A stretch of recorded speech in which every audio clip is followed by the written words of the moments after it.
oya biso samba pesie Kazarema oya biso samba pesie Kazarema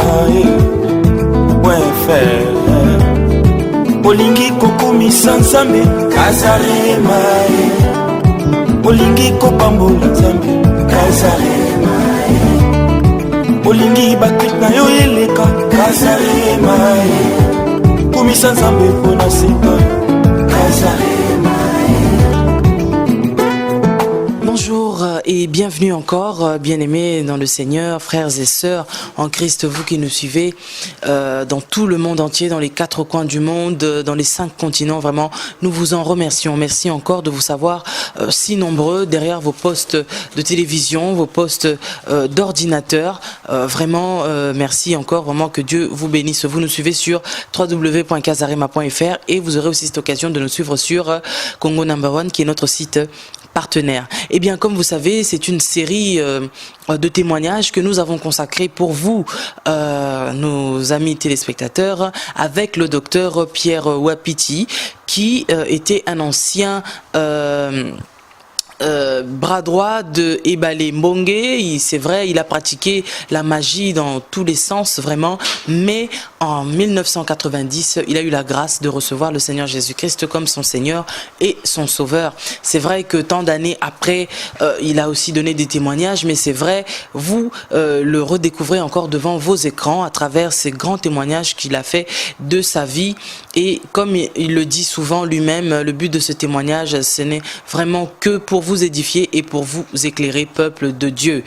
Alors aujourd'hui, nous allons continuer encore sur cette série de questions et réponses. C'est vrai, vous avez été nombreux à nous téléphoner, à envoyer en tout cas vos mails sur kazarema@hotmail.fr. Et c'est vrai, aujourd'hui, nous sommes avec le docteur Pierre Wapiti qui va pouvoir répondre à vos questions. C'est vrai, ce sont des questions qui vous dérangent beaucoup. Vous voulez vraiment tout savoir. Surtout en ce qui concerne le monde mystique, tout ce qui se passe, qui vous préoccupe. Voilà, aujourd'hui, vous aurez vos réponses. Mais comme toujours, la série continue. Nous allons essayer quand même de commencer par la question d'une sœur, c'est vrai, qui devait être là avec nous, mais elle n'a pas pu être là, mais en tout cas, elle a envoyé sa question et s'appelle la sœur Mamie. La sœur Mamie a posé la question suivante. Mais tout d'abord, avant de poser la question, nous allons quand même saluer le docteur qui est avec nous et après nous allons attaquer. Bonjour, cher docteur. Ouais, bonjour ma sœur. Voilà. Ça fait quand même un moment où nous sommes en train de faire une série de témoignages avec vous et c'est vrai, beaucoup de gens, le peuple de Dieu en tout cas, sont vraiment édifiés par rapport à tout ce qui a été dit ici dans cette émission en tout cas. Alors, vos impressions par rapport à tout ça?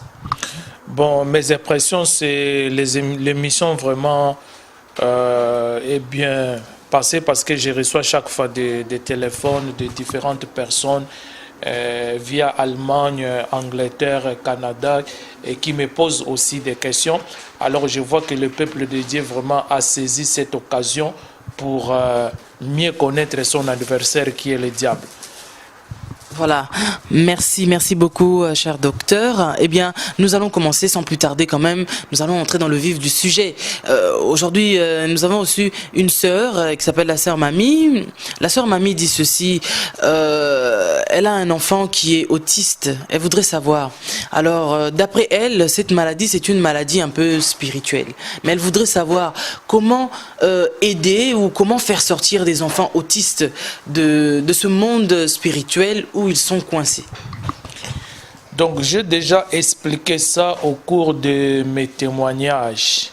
J'ai dit ceci, qu'aujourd'hui, si nous remarquons très bien, nous allons voir que dans nos familles, les familles des enfants africaines, les femmes commencent à mettre souvent les enfants autistes au monde. Mais cela explique, il y a beaucoup de problèmes qui peuvent expliquer cela. Donc chaque cas est différent de l'autre. Alors, quand je verrai la personne en question, c'est en ce moment-là, le Seigneur peut m'aider avec son esprit de savoir d'où vient cet autisme. Parce que chaque cas est différent de l'autre. Alors, mais l'autisme, c'est une maladie satanique, c'est une maladie démoniaque. Parce que si nous avons vu, Dieu ne peut pas créer une personne avec qu'elle soit retardée mentale. Non, Dieu, quand il crée une personne, lui-même, il a dit que vous êtes des créatures merveilleuses. Comme nous sommes des créatures merveilleuses, alors Dieu a créé une personne avec ses sens, ses 5 sens normaux. Mais si un enfant est né autiste, c'est-à-dire il y a eu un problème quelque part, il y a eu un problème spirituel quelque part, il y a eu une attaque quelque part que la femme avait subi, soit durant sa grossesse, soit après sa grossesse, soit quand l'enfant était né. Donc c'est pourquoi j'ai souligné que les cas sont différents les uns des autres. Mais même quand un médecin va diagnostiquer une maladie, ça ne peut pas venir d'une même source. Chaque cas est différent de l'autre. Si je vois un enfant autiste, c'est en ce moment-là je peux savoir pourquoi il est né autiste. J'ai rencontré un enfant autiste en Belgique, mais le Seigneur m'avait révélé que sa maman avait des problèmes avec une copine. Ils avaient de graves problèmes au niveau de famille. Alors, quand la sœur était enceinte, l'enfant là était attaqué pendant sa grossesse. De même, la sœur voyait que quand il ouvrait sa boîte aux lettres, on lui déposait sur sa boîte aux lettres des poupées, des cercueils, des choses comme ça. Et quand elle a mis le bébé au monde, 2 mois après, les médecins ont remarqué que cet enfant-là, ce bébé-là avait des problèmes. Mais à chaque fois que je dormais, je voyais que ces petits garçons, la nuit, ils parlaient. Ils parlaient la nuit convenablement. Et je suis allé voir la famille, je les ai expliqué que non, votre enfant, au niveau spirituel, il se porte bien. Comme il se porte bien au niveau spirituel, c'est-à-dire au niveau aussi physique, il doit se porter bien. Mais c'était contraire. Au niveau physique, cet enfant-là ne se portait pas bien parce qu'il était autiste. Alors j'ai demandé à la famille qu'on puisse commencer à prier pour cet enfant-là. Et j'ai commencé à prier pour cet enfant. Et cet enfant a commencé même à appeler papa, maman, ce qu'il ne faisait pas avant. Mais après, la famille a négligé. Pourquoi la famille a négligé? Parce que je les ai demandé de renoncer aux subsides que l'État octroyait à la famille. Parce que nous savons tous que nous sommes en Europe. Quand on met un enfant autiste, un enfant qui a des handicaps, l'État paye à la famille une subside pour subvenir à la besoin de l'enfant. Alors je les ai demandé de refuser ces subsides-là qu'ils recevaient chaque mois de l'État. Alors ça posait un problème parce que la famille aussi vivait de cet argent, faisait leur programme de la vie sur cet argent-là que l'État leur payait. Et ils ont négligé le processus de la prière qui était établi à suivre. Donc si vous mettez un enfant autiste, c'est-à-dire il y a eu un problème quelque part, il y a eu une attaque démoniaque quelque part. C'est pourquoi j'ai expliqué encore. J'ai dit même quand on grandissait en Afrique, nos ancêtres nous disaient que quand une femme est enceinte, il ne peut pas aller dans des cimetières, elle ne peut pas sortir la nuit, elle ne peut pas aller là où il y a des deuils. Il y avait des interdictions. Si les ancêtres interdisaient, parce qu'ils savaient. Ils savaient que tous les endroits qui étaient interdits à la femme grosse d'aller visiter, c'était les endroits qui étaient fréquentés par les démons, par les esprits. Mais aujourd'hui, nous voyons le contraire. Une femme qui est grosse, elle se promène la nuit sans problème. À 2h, à 3h du matin, elle est dehors sans problème. Or, ce sont les heures où les démons circulent. Et quand les démons circulent, ils circulent par le vent. Quand ils rencontrent une femme qui est grosse, les démons là qui étaient en passage peuvent directement entrer dans le ventre de la mère et donner à l'enfant sa nature. Donc, comme j'ai dit, il y a des différents cas qui doivent être examinés, mais quand moi je vois l'enfant qui est autiste, avec les dons spirituels que Dieu m'a donnés, je pourrais discerner comment cet enfant et pourquoi cet enfant est né autiste. Voilà, merci en tout cas, et j'ose croire que la sœur Mamie, qui nous suit en ce moment même sur casarema.fr, a pu avoir sa réponse, et je sais que vous avez déjà vu le contact du docteur Pierre, vous pouvez l'appeler et pourquoi pas le rencontrer pour pouvoir lui exposer véritablement ce fait. Voilà, nous passons à une autre question. La personne s'appelle Daisy Lodi, je ne sais pas si c'est une femme ou un homme en tout cas, qui dit ceci... docteur Wapiti, ngai soki nalali na position ya makale kale, nalota kaka ba cauchemar que naza en danger. Mais soki nalali na mopandi, na mopandi nalalaka bien. Alors, bon, qu'est-ce que vous pouvez dire par rapport à cette question? Bon, je voulais ajouter quelque chose sur la question précédente. Je connais des cas, un frère qui était marié dans l'église, et après le mariage, il commence à cohabiter avec sa femme ensemble. Et le frère a question, qu'est-ce qu'il demande? Il demande à la femme de faire la sodomie. Qu'est-ce que ça veut dire la sodomie? Parce que beaucoup de gens ne comprennent pas la sodomie, c'est quoi? Quand un homme veut coucher avec la femme dans un sens contraire à ce que Dieu avait prévu. La sœur ne voulait pas. Et ça donnait un combat au sein de ces couples-là. On voyait que les choses ne marchaient pas. Jusqu'à ce qu'un jour Dieu a touché la sœur pour venir parler à son pasteur. Écoute, pasteur, si dans mon foyer ça ne va pas, parce que le frère me demande toujours de faire la sodomie avec lui. Et moi, je ne vais pas. Et c'est ça qui cause des problèmes. Vous voyez ce genre de choses? Non, ce sont des péchés. Si on te demande quelque chose de pareil, ma soeur, ne le fais pas. Et demande au frère de passer la délivrance. Il doit passer la délivrance. Si il avait reçu d'autres femmes qui acceptaient cela, il avait déjà commis des pactes consentis avec le diable. Et c'est pourquoi ce genre de pratique lui est resté familier. Donc il va demander la délivrance pour qu'il soit délivré. Bon, question, je réponds à Lingala aussi, que Moutalali na position makale kale, azako salaba ndoto yamabe. Sokoza frère, sokoza sœur, je ne sais pas, mais il fallait déterminer bandoto yamabe oyozaki ko ozo salagawana. Ça allait me donner aussi l'idée à bien te répondre. Tu vois? Mais au komi bandoto yamabe yo salagati. Alors on a bisoke. Donc position wana yo lalaka. Et sa position oyo e permetaka na ba démon oyo bayaka ko attaquer na bandoto wana yamabe pour na baya ko attaquer yo. Tu vois? Donc, position, on a trouvera mieux pour ne pas attaquer. C'est comme quelqu'un qui boit beaucoup d'alcool. Yé, batakakaye mingi soki ameli masanga. Tant amelaka masanga, ne corps na esprit na e komaka faible. Tant e komaka faible, yangone e permetaka tant sous femme de nuit ou bien homme de nuit aya ko kote la yé. Alors que soki amelite femme de nuit ou homme de nuit à côté la kaiti.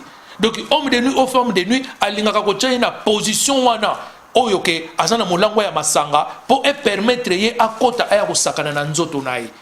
Donc pour dire position wana oyo lote la bandoto ya mabe ezali position oyo permetaka satana aya ko kotela yo pour alakisa yo ba makam oyo monaka oyo o décrire. Alors ce qu'on décriva qui yango, ce qu'on loba qui yango, il n'a mieux pour n'ayeba pe ko aider yo n'engoni okoki ko s'en sortir. Alors j'espère que la prochaine fois oko komabando to yango pour n'akoka ko aider pe yo au s'en sortir. Merci cher docteur, mais pour toi approfondir quand même nadikambo oyo ya bando to pe ya ba position, est-ce que ça ba position ya kola lela en tant que mutu nyoso tunde to la est-ce que ça ba position oyo mutu voilà là. Bon, position yakola lela normalement ezati. Position yakola lela ezati. Mais la question ya frère. Alors bisoka lali na position ya makale kale nena tangwana azwaka bandoto ya mabe. Alors soka lali na position mususu alalaka bien. Yango mona itu ko pesa explication wana. C'est-à-dire position la ya makale kale ya lalaka yango satana oya poursuivre kaye alingaka po ayako kotela yi. Pour être au côté là. Alors, ce que comment il doit aider pour yeba comment il peut se délivrer dans l'esprit wana. Mais position ya kola la oza déterminé mutu fala la position boito position ya kola la eza déterminé. Merci beaucoup, cher docteur. Alors, on poursuit. Nous avons ici, je ne sais pas si c'est un frère ou une sœur. Merci quand même, la prochaine fois. Essayez de nous préciser si c'est une sœur ou un frère qui écrit. Et ça, là, moi, bien, poto, ce que ça nous dit quoi. Moi, c'est tout mobile. Bon, nous avons un frère ou une sœur, je crois. Sache Sonessa. Voilà. Afandina Brazzaville. Alors tout d'abord, il écrit ceci: bonjour, je suis à Brazzaville et je vous félicite pour l'émission. J'ai des questions à poser au docteur Pierre Wapiti. Voilà, première question, docteur Pierre, peux-tu nous dire peut-il nous dire quand est-ce qu'il a eu sa délivrance et s'il n'y a pas eu de répercussions? Parce que selon lui, il fut un grand maître satanique de tous les loges qu'il a cités. Et tous les esprits sataniques l'ont-ils libéré facilement? Alors ça, c'est sa première question. Je ne sais pas si vous voulez que je poursuive la deuxième ou bien au répondre à Moko. Ok, d'accord. Donc, je réponds ceci. Je ne sais pas, il a posé à lingala ou à français, je ne sais pas. En français. Donc, je vous réponds ceci. Comme je ne sais pas si c'est la sœur ou si c'est le frère, je voulais vous dire ceci. Moi, j'ai rencontré le Seigneur Jésus-Christ aux années 90 au cours d'un voyage que j'avais effectué au Congo, à Kinshasa. C'est là où j'ai rencontré le Seigneur Jésus-Christ, dans des circonstances difficiles que j'avais énumérées dans l'émission précédente. Mais quand j'ai accepté le Seigneur Jésus-Christ, j'ai toujours enseigné cela à ceux qui veulent être délivrés totalement. Vous devez dire la vérité à l'homme de Dieu. Toute la vérité. Il ne faut pas lui cacher des choses parce que cela va empêcher que votre délivrance soit complète. Ce que moi j'avais fait, comme j'avais pensé que, dans mon idée était que j'accepte le Seigneur Jésus-Christ pour que je puisse mourir et aller dans la paix. Ce n'était pas dans mon idée que j'allais vivre jusqu'à aujourd'hui. C'est pourquoi cela m'avait poussé de dire toute la vérité à l'homme de Dieu, à la personne de l'apôtre Mata Makanda de l'église Jésus vainqueur à Kinshasa. Je lui avais dit toute la vérité. Je lui avais fait sortir toutes les manuels ésotériques que j'ai possédés, toutes mes médailles talismatiques, tout ce que j'avais.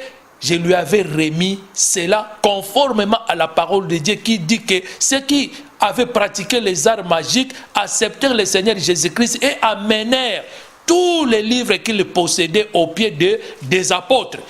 Donc je n'avais caché rien.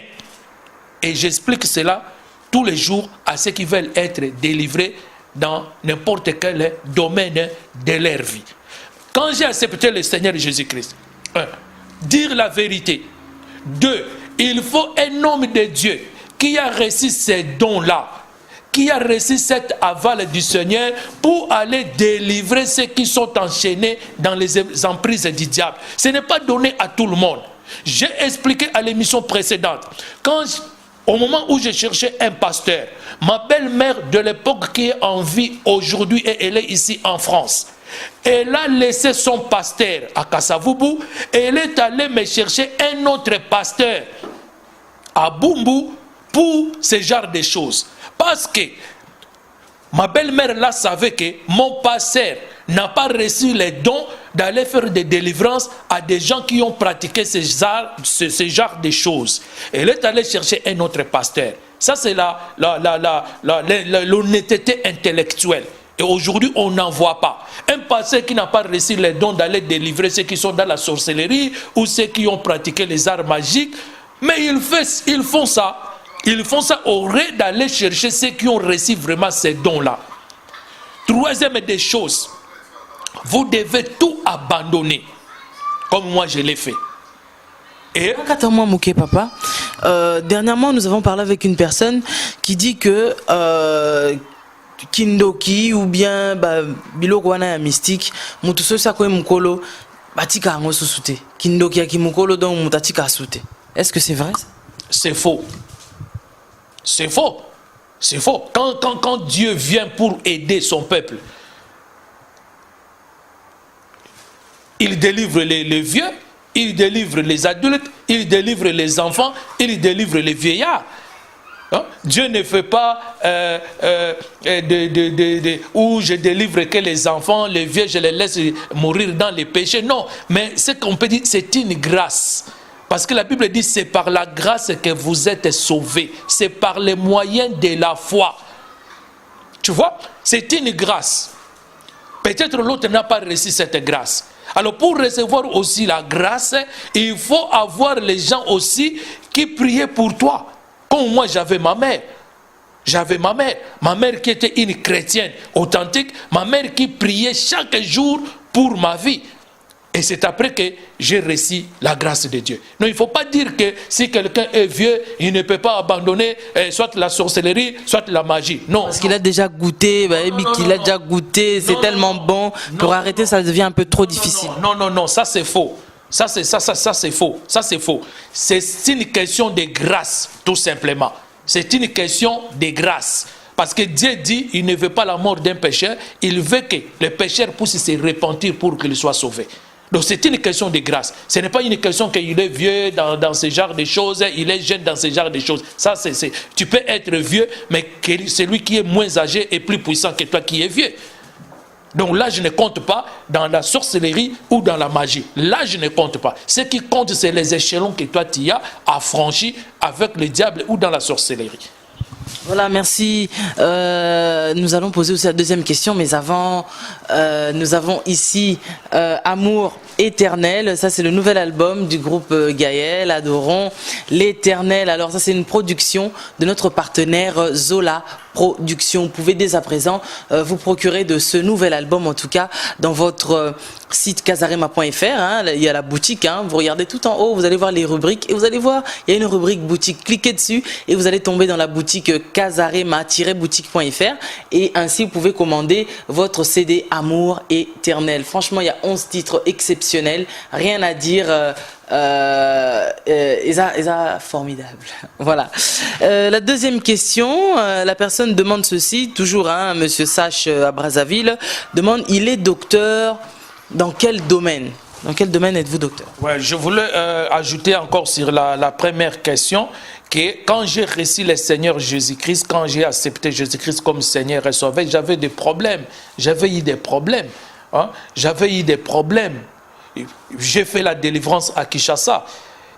Et la délivrance là a continué jusqu'en Europe. Quand j'ai rencontré la servante de Dieu, Mama Toumba Chaoumba, de l'église Haïfa, là où j'ai grandi en Belgique. Donc, elle avait continué aussi la délivrance. Mais la délivrance était complète le jour où la nuit, j'ai vu 3 maîtres ascensionnés descendre vers moi. Et les 3 maîtres ascensionnés, quand ils sont descendus, ils m'ont demandé de revenir dans la loge. Moi, j'ai dit non, je ne reviendrai plus dans la loge. Il me dit revenez, parce que le chemin que tu as suivi là, tu vas mourir pauvre. Ils m'ont dit ça. Le chemin que tu as suivi là, tu vas mourir pauvre. Moi, j'ai dit non, je ne viendrai plus jamais. Cette nuit-là, j'étais dans une veillée de deuil à Bruxelles. Les gens qui étaient là avec moi cette nuit-là, ils avaient même entendu quand j'ai crié la nuit le nom de Jésus. J'ai crié au nom de Jésus, et je me suis sursauté. Et ce jour-là que j'avais compris que je m'étais séparé totalement avec le diable. Et maintenant, je dors bien comme un bébé, je ne fais jamais de mauvais rêves, je ne fais jamais de cauchemars. C'est lui qui, les frères qui me fréquentent, ils me disent toujours, toi tu as le sommeil facile. Donc je dors vraiment comme un bébé. Et je ne fais plus de cauchemars. Avant, vous en faisiez? Avant, je faisais beaucoup de cauchemars. Des fois, je dormais sur le lit. Quand je me réveille, je suis par terre. Des fois, je dormais, je fais la tête de ce côté gauche. Quand je me réveille, ma tête est tournée du côté droite. Parce que vous sortiez la nuit? Non, parce que chaque fois j'étais visité par les esprits. J'avais les esprits chez moi. Je devais parler avec les esprits tous les jours. Et d'ailleurs, moi je disais, mes amis sont les esprits. Parce qu'ils étaient fidèles avec moi et ils faisaient ce que je leur demandais de faire. Tu vois? Donc j'avais les esprits, je devais les nourrir, je devais parler avec eux, je devais faire des cérémonies tous les jours. Et les gens qui étaient dans les quartiers entendaient aussi quand je parlais avec les esprits la nuit. Quand vous parliez avec eux, c'était spirituel ou c'était dans le physique comme ça? Non, les autres, je parlais avec eux dans le physique, les autres, je parlais avec eux dans les spirituels. Il y a deux choses. Il y a les esprits qui sont avec toi, que moi j'appelais mes amis. Ils ne vont pas se débarrasser de toi. Ils vont rester à tes côtés comme tes gardes. Et chacun a son rôle à faire. Et quand il y a un problème, tu fais appel et ils ont aussi des noms. Tu fais appel, tu lui dis ce qu'il va faire, il va aller une minute d'aller, une minute de retour, il le fait. Et si tu veux le voir, tu vas les voir. Tu vas leur donner à manger, tu vas les voir à côté de ton lit, tu vas commencer à parler avec eux. Ils prennent des formes. J'ai toujours dit, un esprit n'a pas un corps, parce que c'est un esprit. Mais s'il veut que tu puisses le voir, il va adopter un corps. Il va former un corps, soit un corps végétal, soit un corps animal, soit un corps humain. Et ce corps est phosphore. Donc un corps animal ou un corps humain qui n'a pas des os, qui n'a pas le sang. Un corps qui peut se fondre comme du sucre dans l'eau. Donc il doit former un corps pour que tu puisses le voir. Mais ce corps-là, ce n'est pas le sien. Il a formé tout simplement ce corps et lui, il est à l'intérieur de ce corps et il commence à converser avec toi. Il peut emprunter un corps d'un animal, il est à l'intérieur de cet animal et il commence à parler avec toi. Parce que c'était... Et après, il disparaît, il retourne dans son état spirituel. Et quand vous parliez avec vos esprits, hein, c'est vrai, on a mis juste une parenthèse, quand vous parliez avec vos esprits, enfin, ils apparaissaient comment? Comme des êtres humains? Ou Oui, c'était comment? Ils apparaissaient comme les êtres humains, des fois ils apparaissaient comme des végétales, des fois ils apparaissaient comme des animaux. Ça dépend des circonstances, tu vois, ça dépend des circonstances. Ça dépend des circonstances, tout dépendra des circonstances, tu vois. Des circonstances, il peut être là, moi je le vois, mais les autres ne le voient pas. Mais moi je vois que j'ai quelqu'un à côté de moi, mais les autres ne le voient pas. Quand il me dit des choses, les autres n'entendent pas, mais moi j'entends ce qu'il est en train de me dire. Tu vois? Voilà. Alors on va en revenir sur ce qu'on avait dit la dernière fois, sur le fait d'aller voir un marabout, par exemple, pour lui demander une protection, ou alors, par exemple, si on est malade, on va voir un marabout pour qu'il nous enlève la maladie, mais c'est le contraire qui se passe. Juste après cette question, nous allons poser cette question-là. Alors, concernant, dans quel domaine vous êtes docteur? Moi, je suis docteur en théologie. Je suis christologue. Je suis penseur, comme j'ai toujours dit, je suis penseur, théologien. Je suis prédicateur de l'évangile. J'ai été consacré en tant que tel. Merci. Et il y a une troisième question. Peut-il nous parler de Pépé Kalle, de Franco et le feu président Mobutu, parce que ils ont eu des relations. Je le dis après avoir fait des recherches, qu'il nous éclaire sur cette question. Bon, c'est une question. On m'a posé cette question-là les jours où Pépé Kalle est décédé à Kinshasa. C'est moi qui ai animé l'émission La mort de Pépé Kalle à Kinshasa, à la radio-télévision congolaise RTNC. Mais ce genre de questions, quand vous posez cela, vous avez déjà la réponse. Vous-même, vous dites, vous avez fait des recherches et tout. Donc, vos recherches vous ont donné quelque chose. Il fallait me dire... Peut-être qu'ils veulent avoir des précisions, des éclairages. J'ai fait des recherches. Regardez ce que mes recherches m'ont donné. Est-ce que c'est vrai ou c'est faux? Alors, moi, j'allais soit corriger vos recherches, soit ajouter quelque chose sur vos recherches. Donc, c'est des choses qu'on ne peut pas mentir. Mobutu était dans la science occulte, dans la magie noire. Il était là-dedans. Il était dans la magie noire, il a pratiqué tous ces genres de choses. Ce n'est pas des choses qu'on doit passer en coulisses. Il y a eu plusieurs témoignages qui ont dit des choses concernant Mobutu. Ce n'est pas moi qui est le premier à le dire. Il y a eu des gens comme Sakombi qui a parlé des choses un peu terribles aussi à l'égard de l'ancien président du Congo, Mobutu. Mais moi, j'ai des choses à dire pour Mobutu. Je réserve cela à la cassette qui va